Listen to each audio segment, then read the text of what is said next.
bloque de Huellas vamos a abordar un tema que tiene algunas particularidades, ¿no? Una de ellas es el modo en el que nos llega la información. Vamos a hablar de un constructor. Los constructores tuvieron y tienen un valor preponderante en la formación de las ciudades.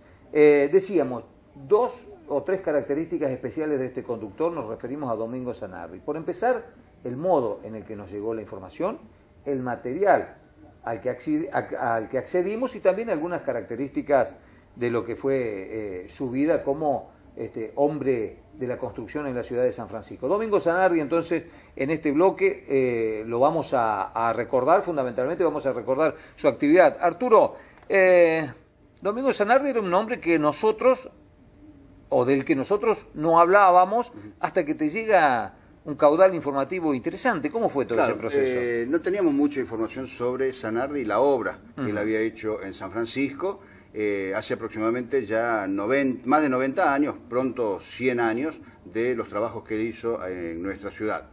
Y la información llega precisamente porque nietos de Domingo Zanardi son habituales televidentes que observan el programa Huellas, y a ellos les pareció interesante reivindicar la figura de su abuelo a través de brindar fotografías y datos que se refieren a la obra que él realizó aquí en San Francisco. Cosa que nosotros agradecemos profundamente. Lo mismo, y invitamos a otros, exactamente, claro, a otras personas que tengan, ¿no es cierto?, informaciones para dar de personajes y personalidades de San Francisco, que nos la acerquen, que nosotros con mucho gusto lo trabajamos. Bueno, y en el caso que dé para un programa de estas características, poder sumarlo, como es el caso de Domingo Zanardi. Porque acá se da un caso muy interesante en que, como vamos a ver con las fotografías incluso que tenemos nosotros ya de anteriormente en el archivo, más las que aportaron en la familia, tenemos que Zanardi fue el constructor de varias de las principales obras que tenemos hoy en San Francisco como patrimonio arquitectónico. Que no es poca cosa. Que no es poca cosa. Estamos hablando de edificaciones, si no cumplieron, prontas a cumplir los 100 años. Un siglo de vida. Un siglo de vida, muchas de ellas han sido transformadas, han sido reformadas y han soportado muy bien todo ese tratamiento. Y además, no solo esos edificios, sino que también hizo casas de familia, su propia casa, por supuesto, y en una existencia muy corta, porque Domingo Zanardi murió en finales de 1926 a los 38 años. Muy joven. Muy joven, ¿no? A tal punto que la última obra de él, ¿no es cierto?, que fue lo que es actualmente todo el edificio de lo que era Casa Buero, que comienza siendo Casa Mariani, claro, Casa Buero, donde están los supermercados actualmente y otros negocios. Se inaugura en un edificio icónico de la ciudad. Por supuesto, absolutamente. Se inauguró en el año 1927. Ya no estaba en vida. Ya él había fallecido, o sea, cuando se inaugura esa obra, él había fallecido. Pero otros trabajos que hizo Zanardi se cuentan en lo que era la concesionaria de Chevrolet, inaugurada en el año 1922, y hecha a construir por una empresa norteamericana que se llamaba Watson, sí, que tenía sucursal en Buenos Aires y una sucursal en San Francisco. Watson prácticamente no utilizó después ese edificio, que llega a inaugurarlo, pero al poco tiempo pasa a ser Aimeta y Palladini.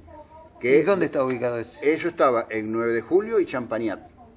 Lo que hoy es la gomería. Es la gomería de Terraf. De Terraf. Que es un edificio que vos viste que en los últimos años ha tenido múltiples innovaciones, ahora lo abrieron muchos cambios, ¿no es cierto? Se le puso mucho vidrio. Bueno, y nosotros tenemos la fotografía incluso de cuando está la construcción del edificio, o a poco de construirse, bueno, y la evolución, ¿no es cierto?, con toda la decoración que tiene, que en esos casos las decoraciones pertenecían a los arquitectos, a Pelganti. Claro. A Siliberto y Pelganti, que eran los que hacían esos trabajos, porque Domingo Zanardi era el constructor. Todos esos detalles que vemos en esos edificios exteriores. Claro, eso eran todos ornamentos que vendían Siliberto y Pelganti acá en San Francisco. Zanardi era el constructor, era la persona que llevaba adelante la dirección técnica de la obra, claro, y hacía hacer la construcción. Otro edificio es lo que fue Casa Bertelo, donde claro, está la confitería bailable, ahora, más algunos comercios que hay. Durante tantísimos años había sido Excelsior. Después Lamborghini Muebles, ¿no es cierto?, que hubo toda una serie de comercios en el lugar.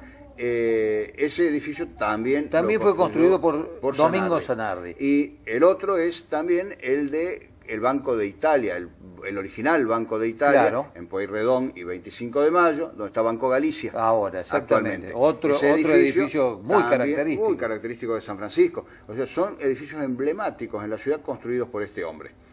Todos entre los años 18 en adelante hasta el 26 en que él fallece. En una corta 8 años, carrera, si se 8 quiere. años aproximadamente. Él era italiano, su esposa también, ¿no? Tuvieron varios hijos aquí en San Francisco y sus nietos en la actualidad quieren de alguna manera reivindicarlo. Zanardi vivía en calle Libertad al 2000, Sí. al 2000, en mitad de cuadra, donde ahora hay un templo evangélico. Sí. En ese lugar estaba la casa de Zanardi. Y también tenemos fotografías del lugar donde está él con su familia, ¿no? y viviendas, casa para vivienda Hizo también. viviendas, ¿no es cierto? Son construcciones, digamos, menores, comparando con los otros Con estos edificios que él semejantes hizo. edificios, claro. Pero había una en particular que se ubicaba en la esquina de Libertad y Rivadavia, Sí. donde ahora hay un edificio de Claro, varios pisos, un edificio en de- torre, claro. un edificio que en un tiempo fue también sede de la Mutual del Tala, donde estuvo Gendarmería. Sí, señor. Bueno, originalmente la familia que lo hace construir, cuando todavía las calles eran todas de tierra, ¿no es cierto?, en el lugar, era la familia Fassi. Claro, años 20 estamos hablando de un Un San Francisco, Un todo San de tierra. Francisco todavía con calle de tierra. Absolutamente. Hemos recordado en algunos de nuestros programas el adoquinado es de los años 30. De los 30, del año 32 en adelante, adelante, más o sí, menos, ¿no es sí. cierto?, hasta el 36, 37, que se extiende la obra de adoquinado. Todo lo anterior, siempre calles de tierra. Esta casa de Fassi, que está la Después fotografía... sabes que la recuerdo, es una casa importante. Sí, que fue demolida hará 10 años Exacto, aproximadamente. claro. Tal era el orgullo del dueño de la casa que el propio Zanardi después les hace tomar una fotografía a los propietarios parados en la ventana de la casa, esas ventanas altas, grandes que había, donde está Fassi con su esposa posando en la casa. Y todos decían que la casa de Fassi era muy linda, decían que era una casa linda. De modo tal que la arquitecta Aurora Bruno me comentó también respecto a esto una anécdota que le había contado sobre su padre, el escribano Juan Bruno, cómo se presentaba Fassi. Fassi iba a algún lugar, a un sitio donde buscaba alguna persona y no estaba quien Claro, buscaba. recordemos que los Fassi son una familia tradicional y había Varias familias varias Fassi, ramas. claro, digamos. sí, había abogados, médicos, profesionales, una familia muy amplia, muy Sí. grande. Ya incluso era Fassi también, y María Inés Fassi de Cufia y Patruco, Claro. propietaria de la Calera. O sea, no son todos familiares, pero es una gran familia donde... Es un apellido muy arraigado muy en la arraigado ciudad. en San Francisco. Con la sociedad rural también, ¿no es cierto? O sea, en distintos ámbitos. Y este Fassi, cuando se presentaba en algún lugar y no estaba la persona que él buscaba, y le preguntaban, bueno, ¿de parte de quién le digo que vino? Dígale que vino Fassi, el de la Casa Linda. O sea, ese era el agregado Decime. que él tenía, ¿no es cierto? Él, claro, para que lo identifiquen qué Fassi era, Claro, ese era el de la Casa Linda. vino Fassi. ¿Cuál Fassi? No era No, ni el el de la abogado, Casa ni Linda. el médico, ni el Claro. agricultor, no, era el de la Casa Linda. ¿Está? O sea, fíjate vos la anécdota y el orgullo que él tenía de esa casa, que se le había hecho también Domingo- Zanardi, ¿no? Domingo Zanardi. Bueno, y Domingo Zanardi, como te decía, él fallece muy joven, víctima de una enfermedad, a los 38 años, pero dejó de alguna manera un legado muy importante en el patromonio arquitectónico de San Francisco. Dejó su sello, dejó su marca. Bueno, y nosotros Con le los 4 agradecemos- edificios que nos mencionaste, dejó la marca. Exactamente, ¿no es cierto? Así que bueno, nosotros le agradecemos a la familia el hecho de haberlo facilitado esta fotografía, comentado, ¿no es cierto?, parte de la vida de él, porque bueno, nos permite reconocer y hacer un reconocimiento de la ciudad, que sepan quién hizo esos edificios que son parte de nuestra ciudad. Y volver a alentar a los amigos que nos están mirando a que si tienen material, si tienen una historia de vida que les parece interesante y que se puede respaldar en fotografías, en documentación, no duden en acercarla al Archivo Gráfico y Museo Histórico, que nosotros con gusto lo podemos trabajar para poder presentarlo al resto de la sociedad en este programa Huellas. Un Huellas que se ha arraigado en la ciudad de San Francisco y que he seguido a través de Internet, YouTube. fundamentalmente. Nuestros programas están todos en Internet, en YouTube. He seguido de distintos lugares del mundo, Exactamente, así Arturo. lo hacen saber, ¿no? Particularmente un amigo nuestro, ¿no es cierto?, Viñolo, que es actor en España, que bueno, que él se identifica como un fanático del programa, o sea, es un poco el ancla, ¿no es cierto?, que él tiene allá en España para ver, digamos, cosas de San Francisco. Para ¿no? ver cosas de San Francisco, Y como sentirse tanto cerca de él, San Y Francisco. tanto él como debe haber otros, ¿no es cierto?, que bueno, no lo hacen saber en este momento, pero seguramente es así, ¿no? Muchas gracias. De esta manera hemos conocido un poco más a San Francisco y a algunos de sus protagonistas, como es el caso de Domingo Zanardi.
La Casa del Niño nació como una obra mixta, en donde se vieron mancomunados los esfuerzos oficiales y privados de la comunidad de San Francisco.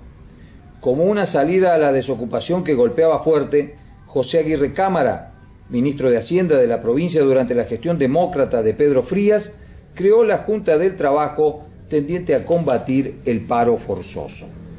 La filial de San Francisco de dicho organismo estuvo presidida por Arturo Taglioretti, quien propuso, el 21 de agosto de 1934, la construcción de la Casa del Niño. Esta moción fue aceptada de inmediato por la Junta Central con sede en Córdoba.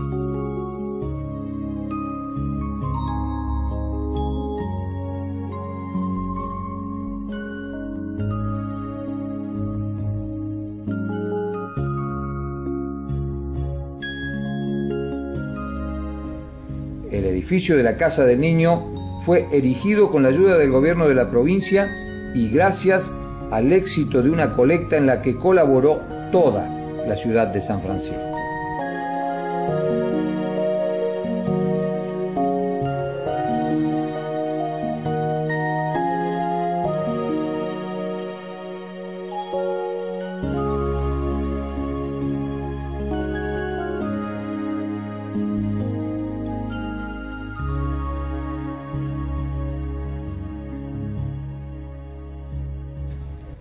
El diario La Voz de San Justo da cuenta que en 1936, durante la visita del gobernador radical Amadeo Sabatini, el pueblo en pleno solicitó la inmediata habilitación de la Casa del Niño, por cuanto la creciente pujanza económica de la ciudad, unida al consiguiente desarrollo demográfico, hacían imperiosa la necesidad de contar con esta guardería infantil, función esencial de este servicio a la comunidad.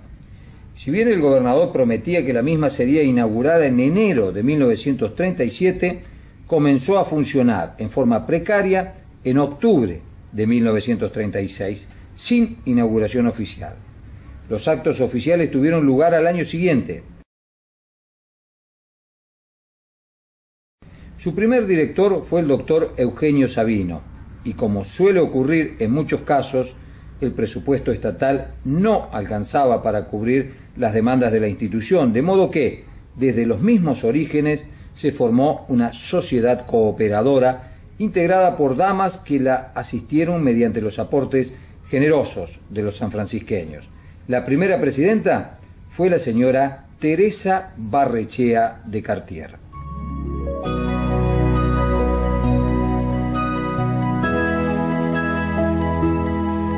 La La madre y el hijo desamparados era la principal preocupación de la Casa del Niño. Esta fue creada también para que la madre que trabajaba fuera del hogar pudiera dejar a sus hijos en un rincón familiar donde recibían comida, ropa, útiles y educación cristiana que los formaba para integrarse a la colectividad. En sus albores, la Casa del Niño estuvo dedicada a la asistencia de niños sanos y abandonados durante la primera y segunda infancia. También se asistía a la madre con su hijo cuando se trataba de mujeres solteras, viudas o separadas de sus esposos, pero durante el periodo de lactancia. Las madres internadas en esas condiciones quedaban obligadas a suministrar gratuitamente su leche sobrante para alimento de aquellos niños de la comunidad que lo necesitaran.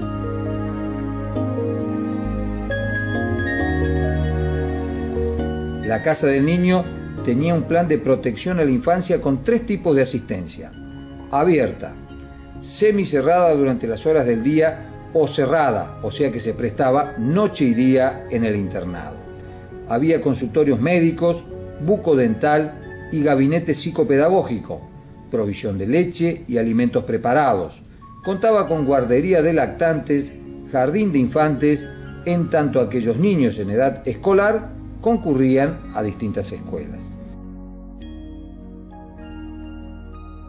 En 1943 se hicieron cargo del jardín de infantes 2 maestras, Juana Marengo y Evangelina Fonseca, quienes también atendieron a todos los niños del establecimiento. Las niñas aprendían tejidos, labores y trabajo manual.